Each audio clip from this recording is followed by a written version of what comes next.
Hey, it's Doom here from Dungeons and Doom Biscuit, one half the creative team behind DungeonSwag.com, and I want to show you guys quickly how to make a really nice, sturdy, long-lasting piece of scatter.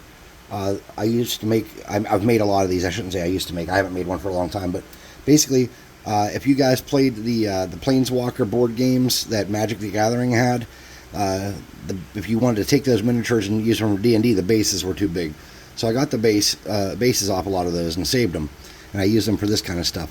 So what I've done is I've scratched a grid pattern so glue will get in here good, and I've hit them with a wire brush so that it takes paint. And what we're going to do is we're going to get our super glue. We're going to get a little pile on here, just a dot in the middle. Get a piece of cardstock to stir it around. Doesn't have to go all the way to the edges. We're going to bend that up so it doesn't get stuck. We're going to get our, whatever you call this stuff here, baking soda. We're just going to drop it down in there, push it in. We're going to scrape off the excess. Okay. Alright. So, now we have a little bit of a dirt texture on here from that, right? We're just going to get a couple of little stones and glue those in place lightly. So you're going to get your little drop here. Just a little drop. I'll rub that around a little bit and make sure it has plenty of good contact. And you're just going to let a little bit kind of roll off here. You get your little stick, not stick, this, and smear it around to make sure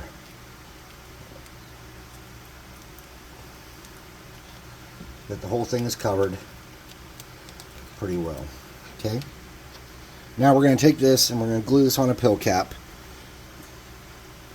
because it's easier to work with, right?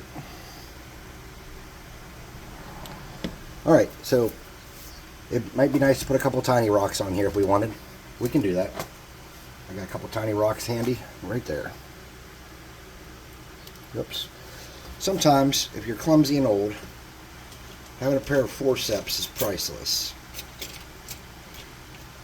These are actually not forceps, these are tweezers, but I do have forceps, but they don't have grips on them. So if we look here, just a little teeny rock, nothing too fancy. It's going to look nice. You want to try to get the flattest part which is going to have the most contact down, okay? Just a little drop of super glue on that. And a little drop on that. With these smaller pieces, you don't necessarily need to stir it around as much. But here's the problem. Oh, here, there's a third stone right there. If you have a pool of super glue, it does not dry right. Okay? So you want to get as much of that pool mixed around as you can to get rid of it. And you can just roll it all around on here. It's just going to add extra contact point and extra sturdiness. It's not going to hurt anything. You can even rub it on the sides to get rid of some of that excess glue you might have used like I did there. Okay. We want to get that back down. So it looks like it's part of the terrain again and not a loose rock. Alright. Now that we've got this part done, we want to start making a bush. And we have this, this is a leftover piece I used to stir something. This is going to be perfect for what we need. We're going to make our bush. And I have two different types of stems. One is just a stick, and one is a stick I've drilled a hole through with a pin vise.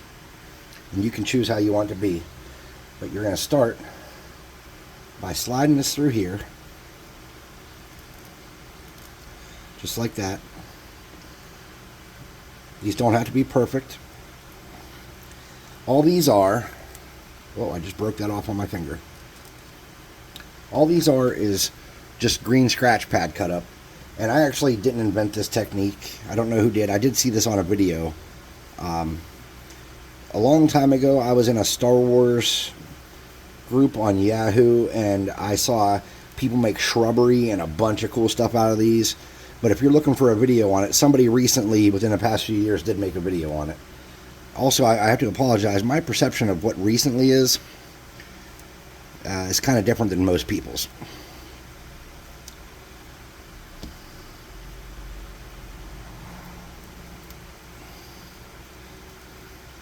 Okay, so once you have your base bush shape here done, you're going to spread these out a little bit and just dab the tiniest bit of glue in there to make sure everything holds.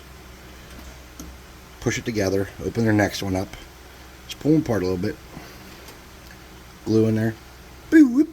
There we go. You're going to have some spider webs to deal with, so I hope you have some kind of fire.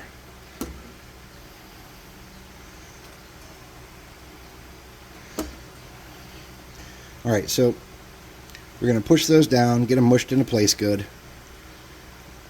Okay? And you have one more left that's going to be your lid. But first we want to get rid of these spider webs.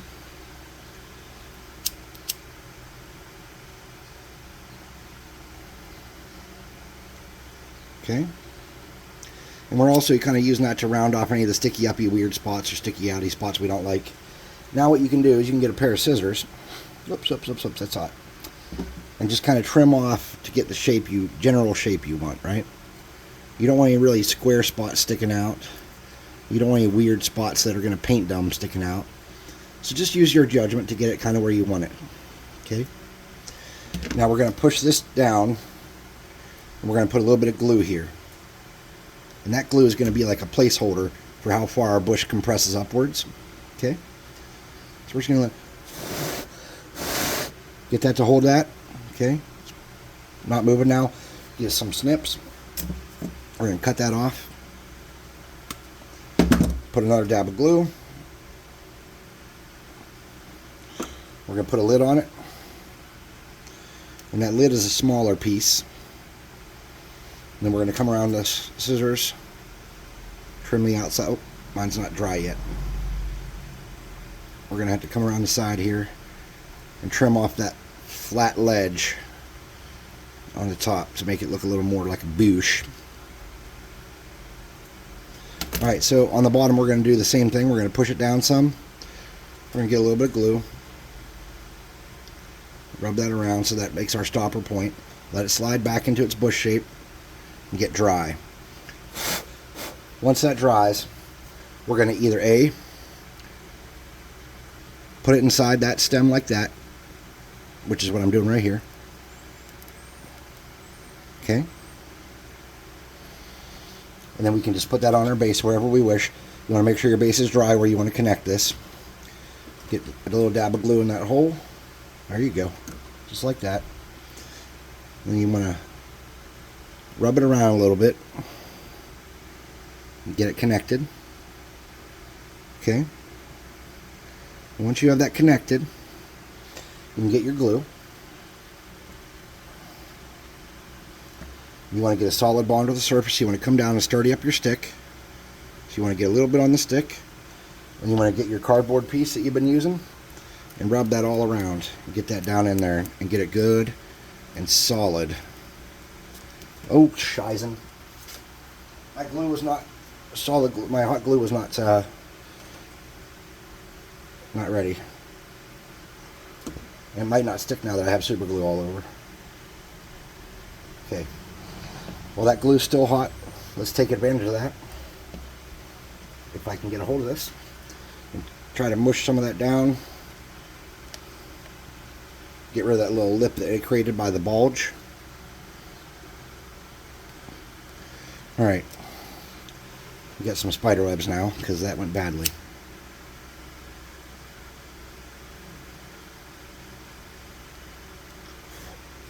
If you catch this on fire a little bit, it's okay. It'll just look okay. It'll be fine. Okay. So it's pretty sturdy. I think we're going to need another drop of glue. We want this to stay forever. Get your little... Now, if you didn't pin vise or pin drill the your branch, that's okay. But you're going to need to cut that branch off and securely make a little network of branches with your hot glue underneath it to hold it so it doesn't go anywhere. Alright, it's pretty sturdy, right? It's real sturdy. So what we're going to do, there's no foam on this or anything. We're going to let this dry. And we're going to come back and paint it. So, we can just do it now, hell with it.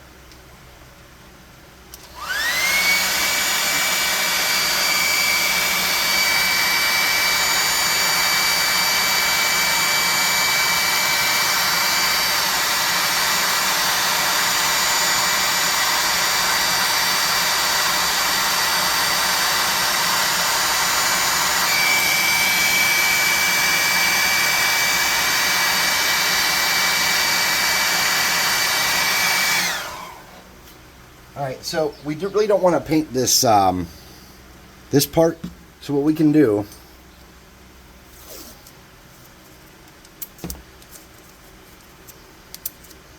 is we can just throw some masking on there real quick.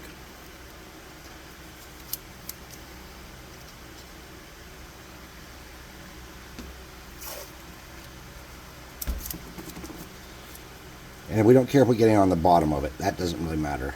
Oh, that glue is not solid yet.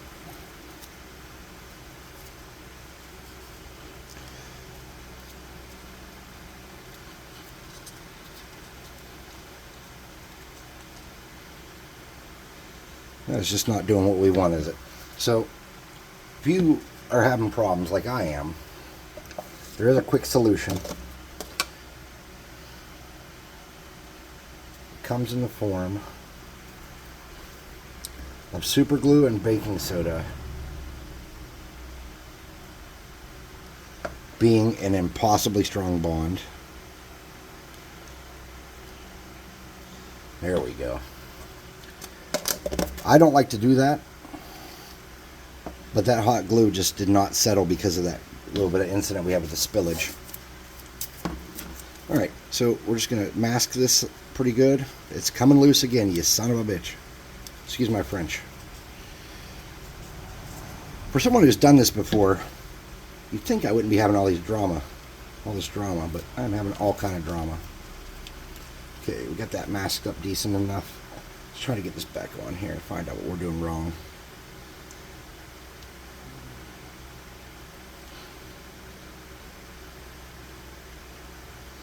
Alright, let's see. It seems to be sturdy. This is actually melting that hot glue. This is dollar store hot glue, which I usually don't use. I'm cheap, but I think we all have limits on cheapness, right? And I'm usually willing to buy the Shore Bonder brand of glue because I really trust it.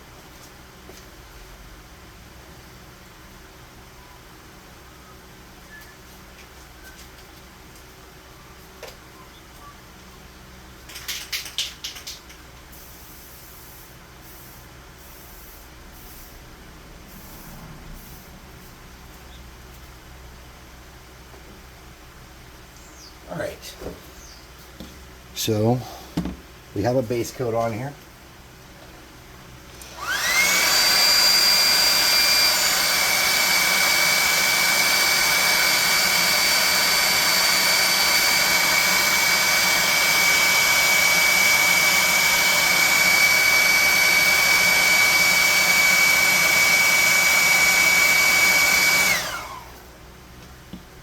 Let's see if we can do this without tearing our tree apart. Alright, so we want to gently tug this off, like that.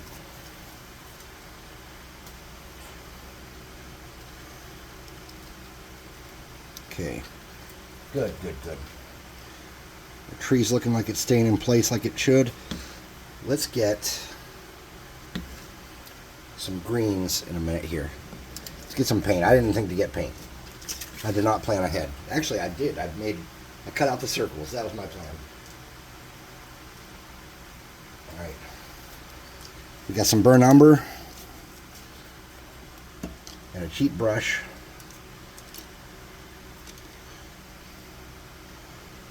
Let's paint our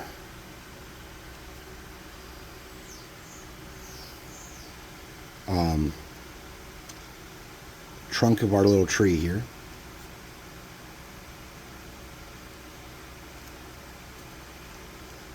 And we can bring this all the way down onto the ground.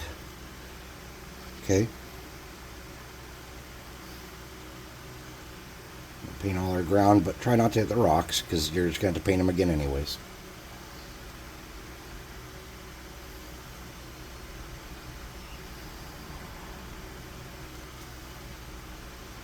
It's a nice, easy Saturday, or what is this? Monday. It's Monday. It's Memorial Day. Happy Memorial Day, everybody. It's a good time to remember our service members that sacrifice themselves for our way of life, and to honor the families of those who lost their service members or had to spend time away from their service members. Because, you know, being a soldier is one thing, but being a family member is tough too. These people, their fathers and husbands and wives and daughters or sons, all that stuff, they're gone. They're off all over the world, and sometimes you can't tell your family where you are. Sometimes you're somewhere and you just, say you're on a expeditionary force or a special assignment, or you're with a unit that's top secret or whatever. You just kind of have to deal with it. Your family has to deal with it. It's not pleasant. Sometimes you're gone for a few weeks. Sometimes you're gone for a year.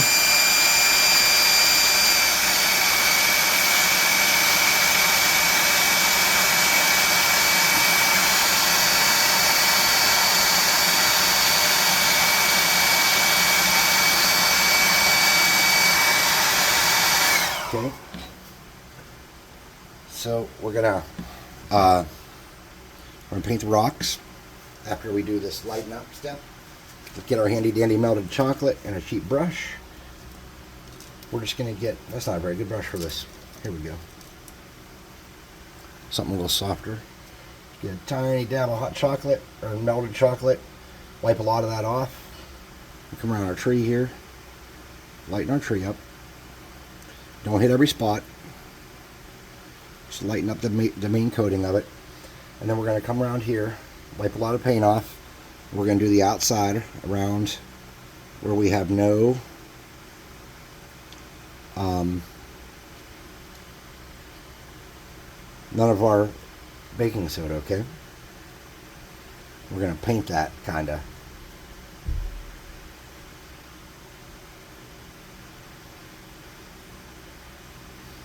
That's not, now we're not just lightening this part up, we're painting this. Be careful not to get it on your baking soda spots. Alright. Starting to look like there's a little bit of contrast there. Now we're just going to come in here and we're going to dab around in some spots. We're not painting this, we're just dabbing around, okay? Alright, now we're going to get a lighter color. We're going to get a beige.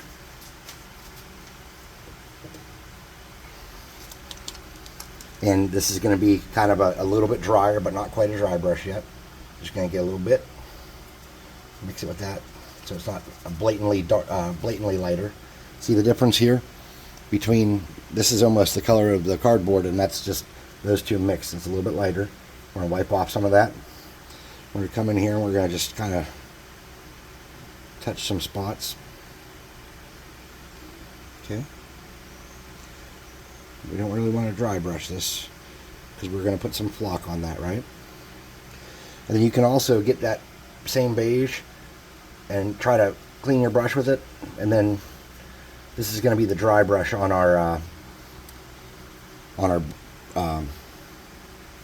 sticks here, on our log.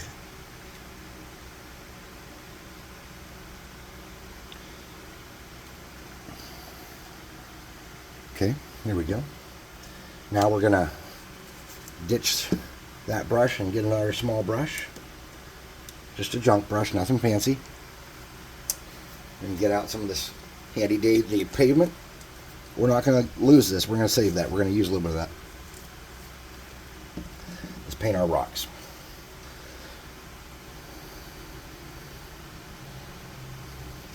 Now, perfection is not the key here. People are picking this up and inspecting it like a miniature. You say, hey, don't mess with that. Don't touch my stuff. It's probably not nice to tell people not to touch your stuff. I'll probably get canceled for that. Chris, you're such a jerk. Why would you tell people not to touch your stuff? I don't know, because it's mine. I made it, and it's not yours. That'd be the main reason. Okay. Doesn't have to be perfect. Just want to get decent coverage on these stones. You're in no rush unless you are on a time budget. For example, let's just say that your wife, Mrs. Doom, invited people over to cook hot dogs on the new fire pit you bought her. And you might be in a hurry. So we're going to stop for a second and be honest with ourselves. We are in a little bit of a hurry. Alright, we're going to get this pewter gray, wipe off some of this dark, and get this pewter.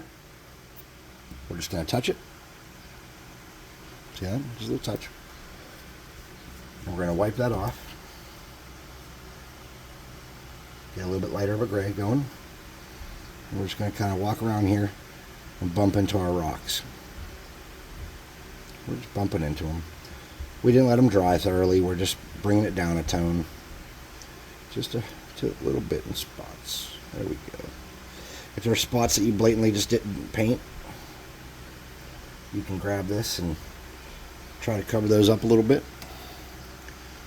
There we go. We're getting there. See that? We're going to be alright. This is granite gray. Oh, I don't really like this gray. It's a little too something. Even smaller dab than the last one. And we're going to wipe as much of that off as we can.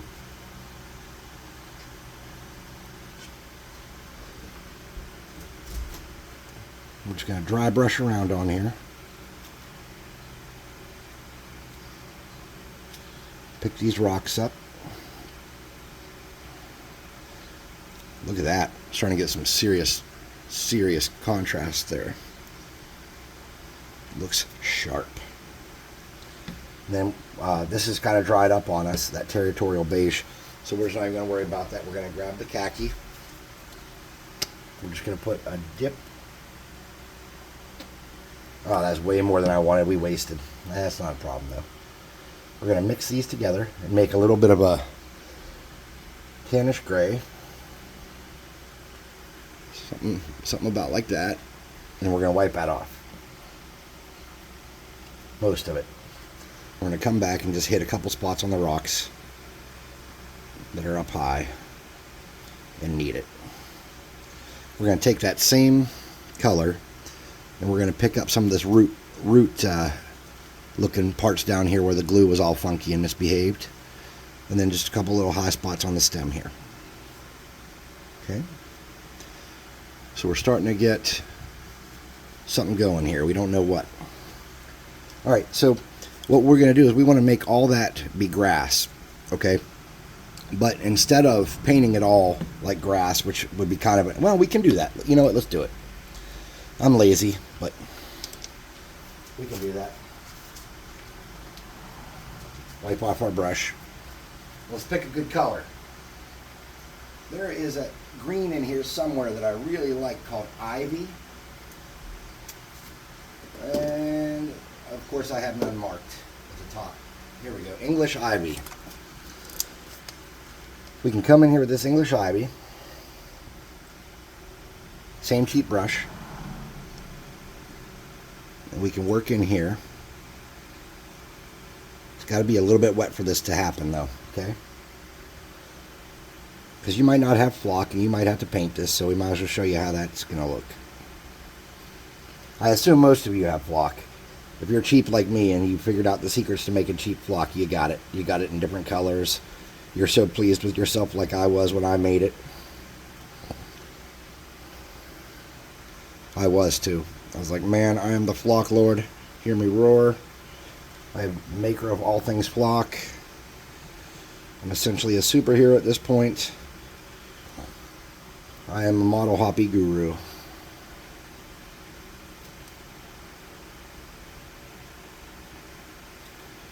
Alright.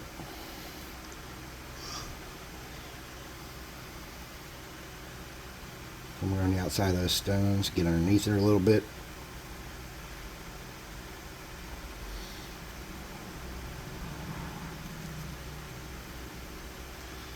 Something like that. Then we are going to have to bring it down a notch, we're going to have to hit this with the air dryer. The hair dryer, not air dryer.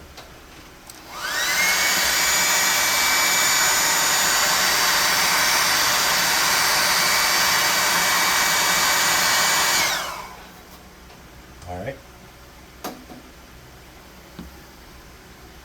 Let's lighten that up a little bit. That just looks like marsh green. And this is also, I think, what we're going to use on our bush part to lighten that up. So we're going to get that. I'm going to wipe a lot of it off. We're just going to come through here and touch to show that there are different colors of green.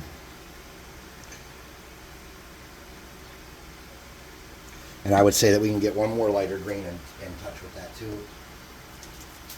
This is kiwi, and I don't know how wet this is. I think this is kind of a wetter. There's a lot of inconsistency problems here with these, okay? I'm just going to tell you right now.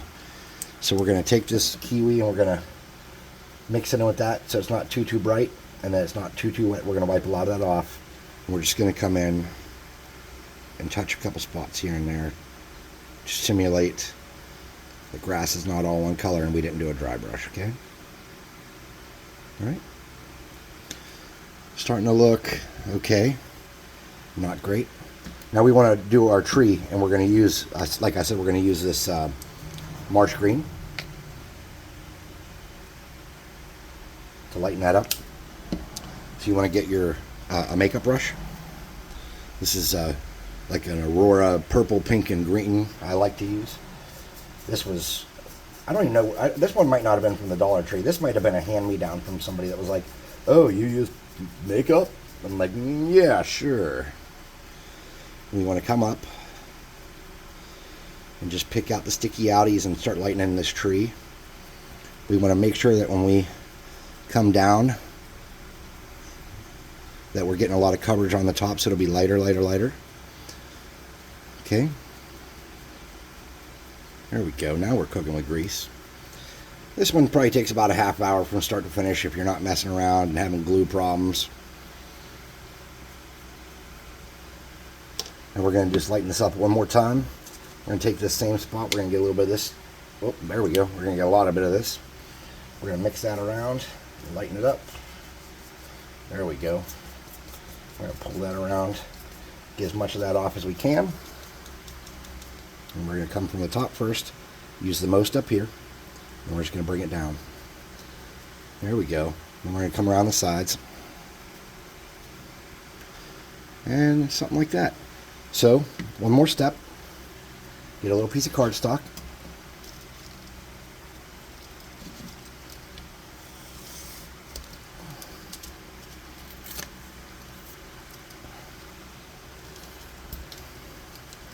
Bend the tip up.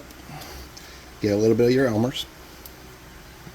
Using the clear stuff. Excuse my French. Holy crap. Man, I am just a bad guy today. We're going to grab some of this. We're going to pick a couple spots. Maybe spots where our paint job's not as good. Maybe spots that are just easy to get to. And throw a little bit of that on there. Okay. Set that off to the side. Find where we hit our flock.